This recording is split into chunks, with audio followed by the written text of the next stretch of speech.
Now that we have our HighScore data all set up to save and load, let's create some UI so that we can visualize it. So I'm going to create a new scene, and I need to bring in my game manager object. So let me go grab that prefab. So we want this guy in there so that we have access to that data from our HighScore manager. And I'm going to create a UI panel. Let me go into 2D mode, get into a good spot here. Yep, looks good. Alright, so this panel is going to be where I put my high scores. I want it to just block everything out and probably not be so crazy. Yeah, that's fine. Okay, and I'm going to create an empty game object on this canvas. It can be a child of the panel or not. Making it a child of the panel will ensure that it's going to be drawn on top of the panel, and this is going to be a HighScore entry. And I forgot, let me make sure that I save my scene, and I'll save my scene as HighScore screen. I guess that works. Alright, good. So I would like this HighScore entry to just represent whatever a single HighScore entry is going to look like on this panel. I'm going to make it just like contain a text object, and I'll set that text to say both the player name and the score. Can probably do a better job, but let's see. Name over here. Yeah, that works. And then I can make another one. Text. Let's put the score over on this side.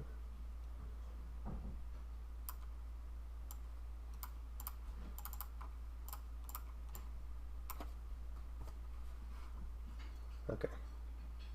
Looks okay. Some settings I like: alignment and best fit. Then I don't have to worry so much about the size of all this stuff and the placement. It'll just figure it out for me.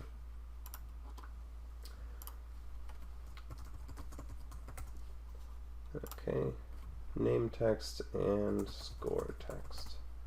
So because I've broken them into two separate text objects, it probably makes sense for me to create a script in order to access those, so I'll do that. Let's see, this script is going to be a HighScore entry, and it just needs to have access to those properties. Text, we need using Unity Engine.ui. Alright, text, name text, and score text. And then I'll have other scripts driving it, which is fine. Let's see, what did I spell? It's HighScore entry. So my HighScore entry has that, and it's going to have a reference to its name and to its score. Okay. And I'll save this as a prefab. There we go, HighScore entry. So now what I'd like to do is when I load my high scores, or when I load this scene, I'll take a look at my high scores and I'll create one of these HighScore entries for each of them. And I'm not going to be really careful. I could put a lot of work into this, but I just want to create them, and maybe they'll trail off if there's too many. But you can impose a limit of how many there are when you actually add a new HighScore into the table. So since this is a prefab, I can delete it, but I'm first going to position it and make sure I know what a good position relative to this panel is going to be. So let's say, let's make a little title text here. High scores.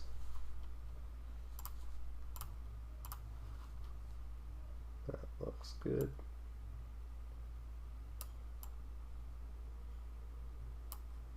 Okay, so this makes sense for a decent position for it.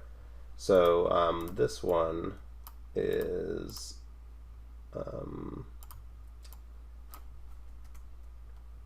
yeah, this is practically 0. I think if we leave it at 0, that's fine. And then 182 in the Y. We'll see how that works out. Alright, 182 in the Y. So we'll delete this high score entry, and I'll need a script in order to control all of this stuff. So let me make a new script. Create high score panel. Alright, attach that to the panel. And then this high score panel is going to be in charge of creating what gets seen.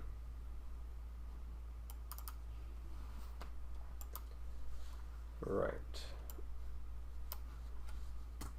So actually on start we should be able to do this, all of this. I should make sure that this happens after the high score is available through the game manager. I don't have a really quick way to do that.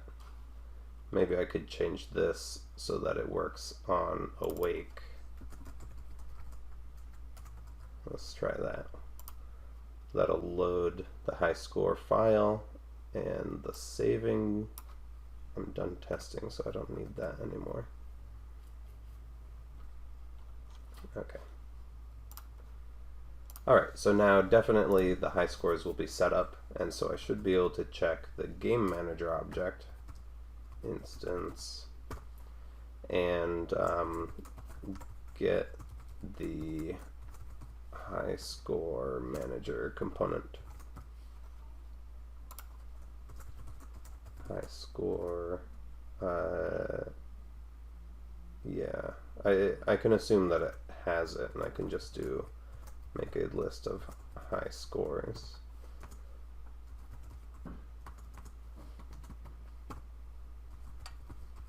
There we go. Alright, so I now have a reference to all of the scores, and now for each of these I want to instantiate that prefab. I is less than scores dot count, right, and I want to instantiate so I need an object to instantiate, so this is going to be my my entry prefab, which I don't have yet, and then I have to specify where it's going to be created.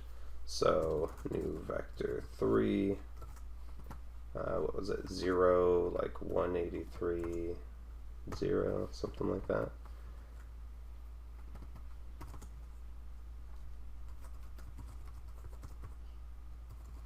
Okay. Entry prefab, I'm going to have to make that.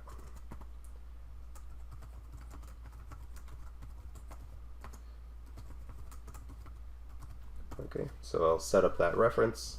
This should instantiate it. This is going to instantiate every one of these scores on top of each other, and I don't want that. I would like this value to change, so I'm going to have to add I times something, and this is going to be the entry height, and this I'm going to have to figure out.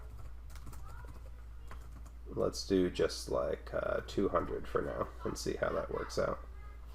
Alright, once we instantiate it, we're going to catch it as a game object, and we want to get the component, get component, high score entry component, and that way we can get those two text objects and mess around with them. So high score entry,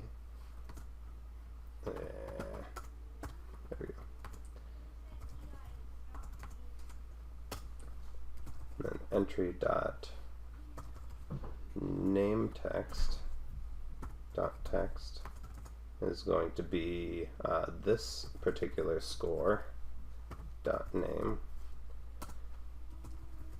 and then the score text dot text will get from this particular score's score. Convert that to a string, and then it can be stored in there. Alright, so let me hook up those and see how close we are.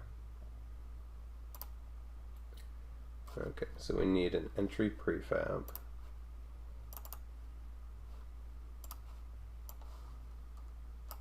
Right, and I think that might be it. Okay, alright, I see. Yep, I didn't even look at the how many I created, which already tells me that it worked. We can also expand these and say, okay, that's John with 10,000. That's not John with 5,000. So looking in the inspector. Alright, so these are created correctly, but they don't have the right parent. So I just need to make them a parent or a child of the canvas or the panel, either one of those. That's good because this object is the panel that we're attached to. So I can just drop it in here. Okay, so I can make the last argument to instantiate the parent transform. So that's this object's transform. Let's see if that shows up now. Nice. Alright. Those look wrong. Wrong positioning, but they are all there. I was, let me select these. Each time that I loaded one, I was increasing the Y position. So it looks like I have them in reverse order. I should be decreasing the Y position. And the starting position should not be 0. It should be somewhere in the middle, which I can try to figure that out. Let's move this over here.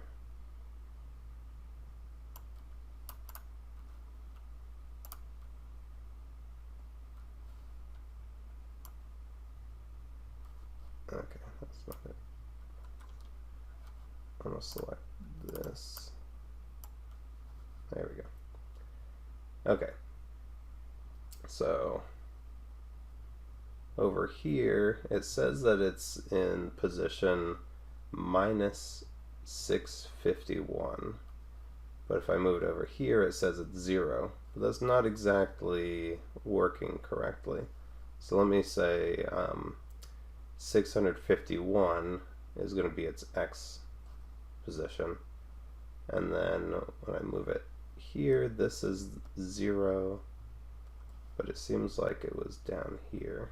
That started off at 0.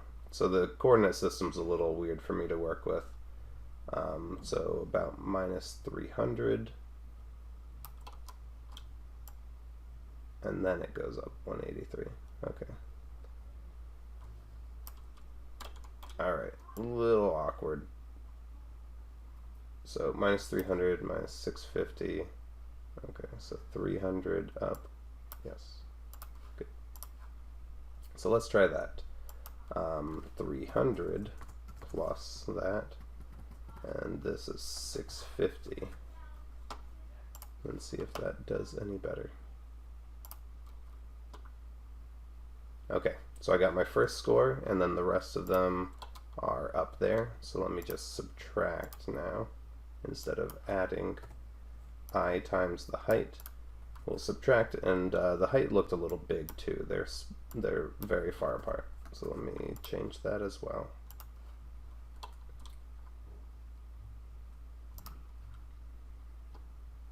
Okay, that looks a lot better.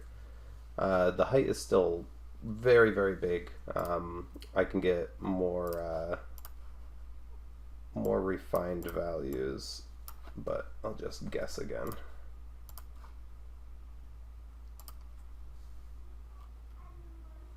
Okay, looks all right.